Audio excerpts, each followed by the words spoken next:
आपल्या देशात नारीमुक्तीचा विचार सातत्याने मांडला जात असला तरी भारताची श्रेष्ठ परंपरा लक्षात घेता आपल्या देशाला नारीमुक्तीची नव्हे तर नारी शक्तीची गरज असल्याचं स्पष्ट प्रतिपादन साध्वी ऋतुंभरा दीदी यांनी केलंय।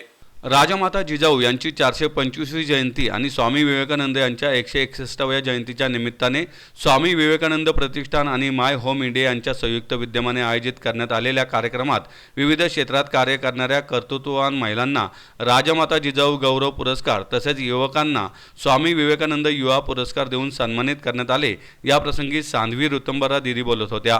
माय होम इंडियाचे संस्थापक सुनील देवधर यांच्या संकल्पनेतून संपन्न झालेल्या या पुरस्कार प्रदान सोहळ्यात यावेळी व्यासपीठावर राम मंदिर निर्माण आंदोलनाच्या अग्रणी नायिका दीदी साध्वी ऋतुंभरा, स्वामी जितेंद्रानंद सरस्वती, JNUच्या कुलपती शांतिश्री धुलीपुडी, पंडित पद्मश्री मिलिंद कांबळे, सुनील देवधर आणि दिनेश होले उपस्थित होते। यावेळी पुण्याच्या माजी महापौर आणि आमदार स्वर्गीय मुक्ता टिळक यांना राजमाता जिजाऊ गौरव पुरस्काराने मरणोत्तर सन्मानित करण्यात आले। हा पुरस्कार कुणाल टिळक यांनी स्वीकारला। या प्रसंगी भाजपचे शहराध्यक्ष धीरज गाठे, आमदार सिद्धार्थ शिरोळे, विश्व हिंदू परिषदेचे अखिल भारतीय कार्यकर्ते दादा वेदक, राष्ट्रीय स्वयंसेवक संघाचे पदाधिकारी मा देशपांडे, विज्ञान भारतीचे काशीनाथ देवधर, जनसेवा बँकेचे संस्थापक वसंतराव देवधर, उद्योजक गजेंद्र पवार, ईशान्य भारतातील कार्यकर्ते प्रशांत जोशी, ॲडव्होकेट सत्यम सोराना यांच्यासह अनेक मान्यवर उपस्थित होते। स्त्रिया स्वतंत्र असल्याचे चित्र जगभरातील इतर देशात निर्माण केले गेले असले तरी भारतातील स्त्रियांना जो सन्मान दिला जातो तसा सन्मान मला विश्वास कुठेही दिसला नाही, असे सांगून साध्वी ऋतुंभरा दीदी म्हणाल्या, समाजात स्वतःचे स्थान महिलांना स्वतः निर्माण करता येते, तप साधनेने हे शक्य आहे। अनाथाश्रम, वृद्धाश्रम, बालकाश्रम ही व्यवस्था समाजासाठी आदर्श व्यवस्था होऊ शकत नाही। कुटुंब आणि संस्कार यातून महिला आदर्श निर्माण करू शकतील, असंही त्या म्हणाल्या। स्वामी विवेकानंद आणि हिंदुत्व यांना आम्ही एक दुसऱ्याचा पर्याय मानतो। महिलांना सर्व भौतिक स्वातंत्र्य पश्चिमी देशात आहे, मात्र सन्मान आणि खरे स्वातंत्र्य भारतातच आहे, असं ठाम प्रतिपादन स्वामी जितेंद्रानंद सरस्वती यांनी केलं। राजमाता जिजाऊ ह्या एक माता आणि थोर आचार्य होत्या। पुणे शहर माझी कर्मभूमी आहे। पुण्यासारखे चांगले लोक मी इतर ठिकाणी पाहिले नाहीत। पुण्यासारख्या सुसंस्कृत शहराचे नेतृत्व सुनील देवधर यांनी करावे अशी अपेक्षा डॉक्टर शांतिश्री धुलीपुडी यांनी व्यक्त केली। कि अगर आप सारे संसार की संप्रदायों को, धर्मों को, पंथों को, मजहबों को, मतमतांतरों को देखोगे तो वहां नारी कहाँ है समझ नहीं आता, लेकिन भारत की नारी कहाँ है ये बहुत अच्छे से समझ आता है।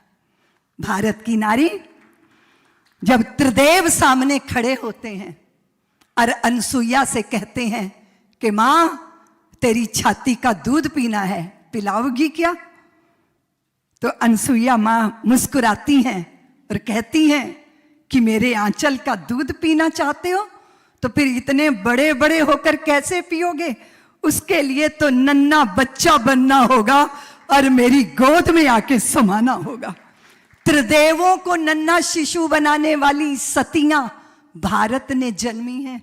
और आप जानते हो और तीनों जब नन्हे बने तो पालने में माँ ने दूध पिलाया और फिर पालने में सुला दिया।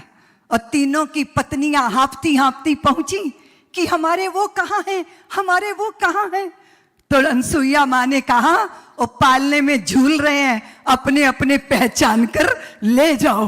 त्रिदेवों को भी नन्हा बनाने की सामर्थ्य अगर किसी में है तो वो भारत की नारी में है, भारत की स्त्री में। के आमंत्रण को अस्वीकार किया, यह कहते हुए कि ये तो राजनीतिक कार्यक्रम है, RSS विश्व हिंदू परिषद और बीजेपी वाले कर रहे हैं, इसलिए हम नहीं जाएंगे। पत्रकार मुझसे पूछ रहे थे, हमने कहा ये जो बात ये बोल रहे हैं ये वर्षों से बोल रहे हैं, बात ये नहीं है। बात एक इनसे पूछो